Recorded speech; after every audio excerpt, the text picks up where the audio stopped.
राधे राधे। माघ महात्म्य 20वां अध्याय।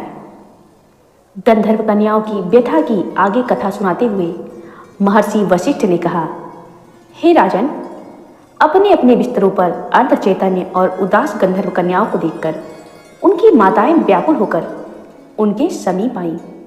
अपनी पुत्रियों की ऐसी दशा देखकर गंधर्व पत्नियों ने उन्हें गुलाब जल के छींटे देकर चैतन्य करने का प्रयास किया। अपनी पुत्रियों को मूर्छा से मुक्त करने के पश्चात गंधर्व पत्नियों ने गंभीर होकर उनसे पूछा, तुम्हारी ऐसी दशा कैसे हुई तथा आज तुम सबने गौरी पूजन में इतना विलंब क्यों किया? अपनी माताओं के प्रश्न सुनकर गंधर्व कन्याएं बोली, हे माता, आज हम जब जल विहार करने के लिए सरोवर पर गई थी, हम वहां पर गौरी पूजा कर रहे थे। उसी समय अनेकों किन्नर बालिकाएं वहां आ गई। हमें सरोवर पर सामूहिक नृत्य और गायन में मग्न हो जाने के कारण समय का ध्यान ही नहीं रहा। इसी कारण हमारे लौटने में विलंब हुआ। आज हमने नृत्य, गायन तथा संगीत में सामान्य से अधिक परिश्रम किया है। यही कारण है कि हम थकी हुई होने के कारण कंपायमान होकर बिस्तरों पर गिर पड़ी तथा मूर्छित हो गई थी। आगे असत्य बोलते हुए उन गंधर्व कन्याओं ने कहा, हे माता, अत्यंत थकी हुई होने के कारण इस समय हमें ज्वर सा हो रहा है तथा वार्तालाप करने में भी कष्ट हो रहा है। अतएव अब कृपा कर हमें विश्राम करने का अवसर दे। इस प्रकार वह रात्रि गंधर्व कन्याओं ने अनिद्रा तथा व्याकुलता में व्यतीत कर दी।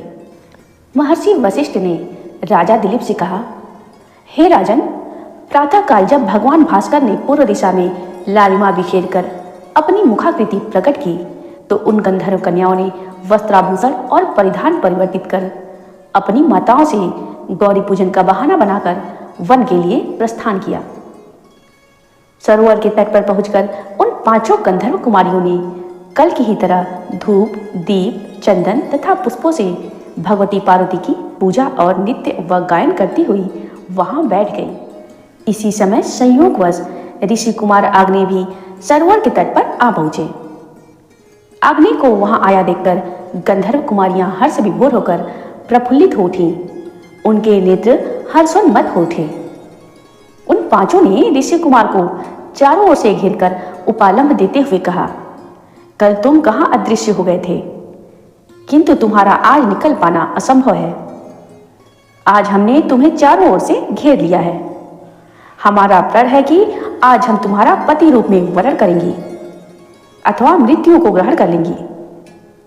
इस प्रकार अपने हाव भाव और वचनों से वे पांचों ही गंधर्व कुमारियां ऋषि कुमार आग्नेय को अपने वश में करने की चेष्टा करती रहीं। उन गंधर्व कुमारियों से घिरा हुआ ऋषि पुत्र आग्नेय गंभीर स्वर में बोला, हे गंधर्व कुमारियों, तुम अपनी रुचि तथा ज्ञान के अनुसार उत्तम, शुभ, अनुकूल तथा रुचिकर वचन कह रही हो, किंतु मुझे क्षमा करो, मैं ब्रह्मचर्य आश्रम में रहकर गुरुकुल में वेदों का अध्ययन कर रहा हूं। हे गंधर्व कुमारियों, इस समय विवाह करना मेरा धर्म नहीं है। ऋषि कुमार के नीति और धर्म से परिपूर्ण वचनों पर ध्यान न देकर काम पीड़ित गंधर्व कुमारियों ने पुनः कहा, हे प्रियवर, विद्वानों का कथन है कि धर्म से अर्थ, अर्थ से काम तथा काम से धर्म रूपी फल की प्राप्ति होती है। धर्म की अधिकता के कारण ही इस समय काम तुम्हारे सम्मुख उपस्थित है। अतएव इस समय इस काम का विविध भोगों सहित उपभोग करना तुम्हारा धर्म है।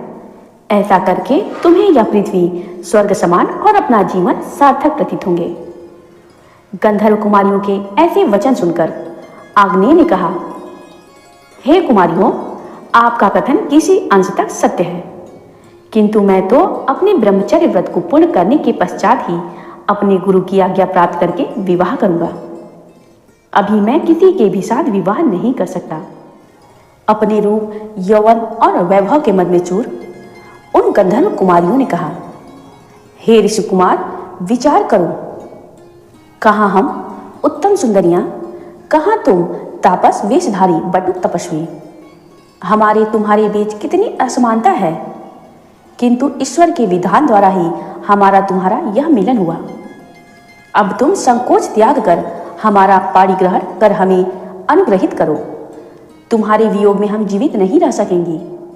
गंधर्व कन्याओं को समझाने की चेष्टा करते हुए ऋषि कुमार आग्नेय ने कहा, हे सुंदरियों, धर्म, अर्थ, काम और मोक्ष, इनको शास्त्रोक्त रूप से जीवन में अपनाने वाले ही सद्गति को प्राप्त करते हैं।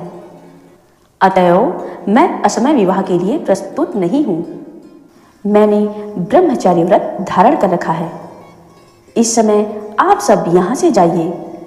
जब मैं विद्या अध्ययन समाप्त कर ब्रह्मचर्य व्रत पूर्ण करके गृहस्थाश्रम में प्रवेश करूंगा, उस समय यदि मेरे माता पिता तथा आपके माता पिता परस्पर सहमत हुए तो मैं आपका पाणी ग्रहण करूंगा, अन्यथा नहीं। ऋषि कुमार आग्नेय पर अपना जादू असफल होते देखकर वे परस्पर विस्मित रह गई। क्षण भर बाद ही प्रमोदिनी ने आग्नेय के चरण पकड़ लिए। सुस्वरा तथा सुशीला ने उसकी दोनों भुजाएं पकड़ ली और सुतरा तथा चंद्रिका ने उसे अपनी आलिंगन में आबद्ध कर लिया। वे कहने लगी, अब हम बिना पाणी ग्रहण तुम्हें यहाँ से कदापि न जाने देंगे। हे राजन, गंधर्व कन्याओं के स्पर्श तथा प्रेमासिक्त वचनों का भी ऋषि कुमार पर कोई प्रभाव नहीं पड़ा। ऋषि कुमार आग्नेय के मन में कोई विकार भी उत्पन्न नहीं हुआ। गंधर्व कन्याओं के इस आचरण से क्रोधित होकर ऋषि कुमार ने उन्हें झटका देकर अलग करते हुए तत्काल सभी को शाप दे दिया।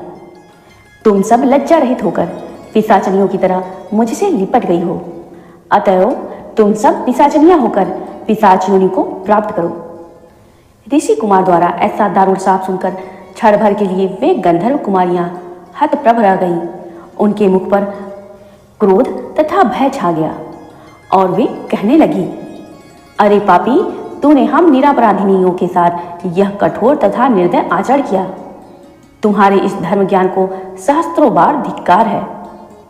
जो हृदयहीन मनुष्य अपने मित्रों तथा अनुरागी भक्तों के साथ ऐसा कठोर तथा द्रोहपूर्ण आचरण करता है, उसे दोनों ही लोकों में दुख तथा संताप प्राप्त होता है।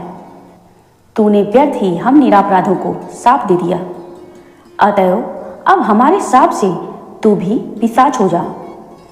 परस्पर शाप देने के कारण वह गंधर्व कुमारियां तथा ऋषि कुमार तत्काल ही पिशाचनी हो गए।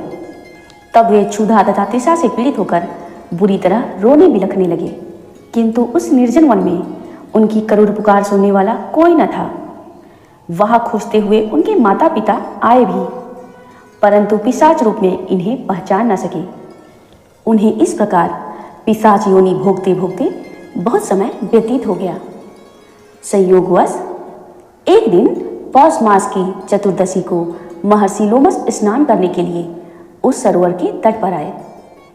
क्षुधा से पीड़ित उन पिशाचों ने जब महर्षि लोमस को वहां देखा तो उनका वध करने की इच्छा से वे उनकी ओर झपटे, परंतु महर्षि के प्रखर तेज के सम्मुख वे नहीं ठहर सके। अतएव वे उनसे कुछ दूर हटकर खड़े हो गए। इसी समय वहां आग्नेय के पिता वेदनिधि ब्राह्मण भी आ गए। वेदनिधि ने महर्षि लोमस के चरण स्पर्श करके करबद्ध निवेदन किया, हे प्रभु, बड़े ही पुण्य प्रतापों से संत समागम प्राप्त होता है। मेरे धन्य भाग्य जो आपके दर्शन प्राप्त कर कृतार्थ हुआ। तत्पश्चात वेदनिधि ने अपना दुखद वृत्तांत बताते हुए महर्षि लोमस से कहा, हे महर्षि, ये पिशाचनियां गंधर्व कन्याएं हैं तथा यह पिशाच मेरा पुत्र आग्नेय है। यह सब परस्पर एक दूसरे को श्राप देने के कारण पिशाच योनि को प्राप्त हुए हैं। हे ऋषिवर, अब कृपा करके आप अपने तपोबल से इनका उद्धार कीजिए। वेदनिधि के करुणापूर्ण निवेदन को सुनकर महर्षि लोमस का संत चित्त दयार्द हो उठा। उन्होंने पुत्र के दुख से दुखी वेदनिधि को सांत्वना देते हुए कहा, हे विप्रवर, अब मैं आपके सम्मुख उस पापनाशी दिव्य धर्म का वर्णन करूंगा जिसके द्वारा इनका परस्पर शाप नष्ट हो जाएगा। जय श्री कृष्ण। आगे की कथा के महात्म्य को सुनने के लिए मेरे चैनल को लाइक व सब्सक्राइब करें।